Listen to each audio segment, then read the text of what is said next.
Bonjour, je me présente Stéphane l'Ancien. J'écris un recueil de poèmes qui s'appelle Mots perdus, une vie sans poème.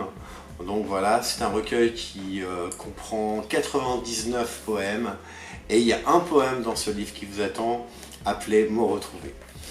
Alors les mots perdus traitent des sujets de la vie quotidienne, des états d'âme, de la psychologie, un peu de philosophie. Donc voilà, je vous invite à lire et à me dire ce que vous avez retrouvé finalement dans mes mots perdus. Alors dans ce livre Les mots perdus, vous allez retrouver par exemple La Dame de Nanteuil. C'est un poème qui parle d'une femme isolée, une vieille dame. Vous pouvez lire aussi un poème sur Polo, qui est l'homme de la rue, qui est un SDF selon l'étiquette d'aujourd'hui. Vous pouvez vous retrouver, j'espère, dans Toi, qui est un poème qui parle de chacun de nous et de la solitude dans laquelle on peut se retrouver parfois. C'est un livre qui a la prétention d'être vu comme un poète, c'est-à-dire humblement une vision de la planète. Nous vivons dans une planète et puis on regarde comment l'humain se comporte chacun. Et surtout, je voulais pointer du doigt le fait d'avoir un rêve. Et je pense qu'il est important qu'on ne s'éloigne pas de ses propres rêves. Donc voilà, à la découverte de vos rêves. Le mien, c'est celui d'être poète. Et donc pour cela, il fallait écrire de la poésie. Donc voilà, c'est un moment de retrouvailles. Dedans, il y a aussi antimilitariste. C'est un sujet que j'ai... C'était un poème que j'ai écrit il y a longtemps, bien avant les événements d'aujourd'hui. Je pense qu'il restera malheureusement dans l'actualité. Antimilitariste, vous verrez, c'est le point de vue dans lequel je mets une maman qui a perdu son fils soldat et non décrire la guerre comme quelque chose d'infâme. C'est vraiment la vision par rapport à une maman qui perd son enfant sur un champ de bataille. Alors en combien de temps avez-vous écrit le livre et pourquoi justement sortir un livre et publier un livre ? Ce livre a toujours été dans ma tête, les mots perdus ont toujours été omniprésents, sauf que c'était un peu comme des pièces de puzzle, c'était pas regroupé. Il m'a fallu pas mal d'années avant de tout regrouper, mes idées et les poèmes. Et aujourd'hui, grâce à une certaine ténacité et grâce au temps, j'ai pu véritablement finir ce travail de mettre un point à un livre. Pourquoi le titre Les mots perdus ? Pourquoi les mots perdus ? Les mots perdus, parce que ça a été un titre générique des poèmes, ça m'est venu comme ça.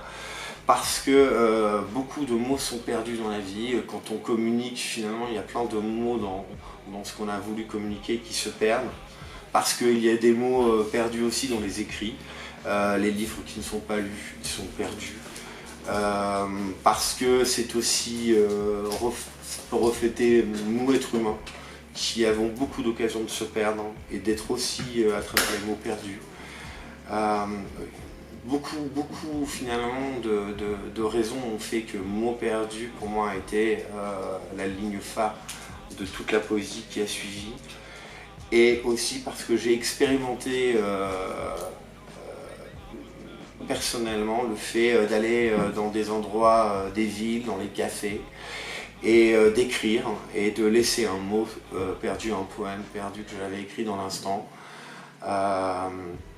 Et tout l'imaginaire, le fantasme qu'il pouvait y avoir de laisser un poème à l'autre, quelqu'un qu'on ne connaît pas sans aucune intention que de laisser un poème.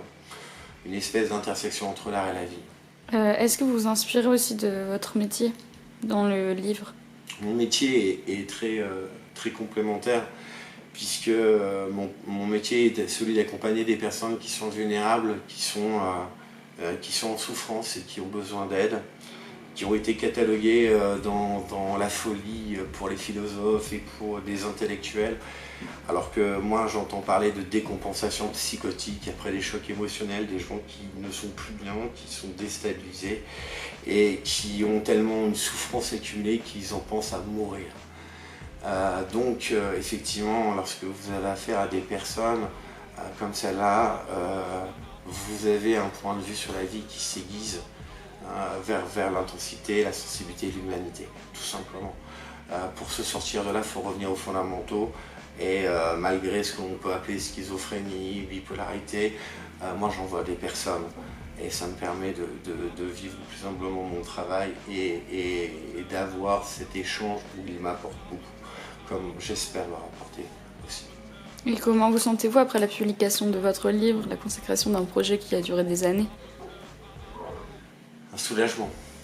Un soulagement d'avoir été jusqu'au bout, d'avoir terminé malgré toutes les contrariétés, les épreuves qui peuvent amener à la finalité d'un livre. C'est vraiment un sentiment maintenant de légèreté et un peu de prise de vacances en me disant ça y est, c'est fait.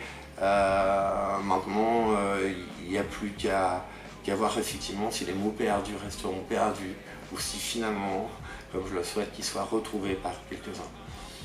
Donc moi qui aime le football, c'est comme une passe. Donc voilà quoi, j'avais le ballon, j'ai fait la passe. Et c'est la passe au lecteur, tout simplement. Étant donné qu'il y a des lecteurs des médiathèques qui vont regarder cette vidéo, quels mots, quelles phrases vous pourriez leur dire pour les convaincre de regarder et feuilleter et lire votre livre? Moi, tout simplement, je dirais aux lecteurs, vous vous embêtez pas, vous tournez la première page, et c'est le premier des mots perdus. Et la première phrase, elle dit « Vis, lis, écris, pour envoyer balader loin de toi ces airs trop froids. Lâche tes envies et promène-toi au beau milieu de la nuit. Regarde pleuvoir l'émotion et sois l'arrosoir qui de son arrogance fuit. Bat le rythme qui de deux revient en toi, juste versé par tes doigts. » Voilà, après il y a la suite, oublie les injures, les mépris. En gros, vous passez à la médiathèque, le petit truc que je vous dirais, c'est prenez juste un petit temps, prenez ce livre, feuilletez-le, tournez au hasard, prenez un petit poème, lisez-le, et puis dites-moi ce que vous en pensez tout simplement. Merci. Merci à vous.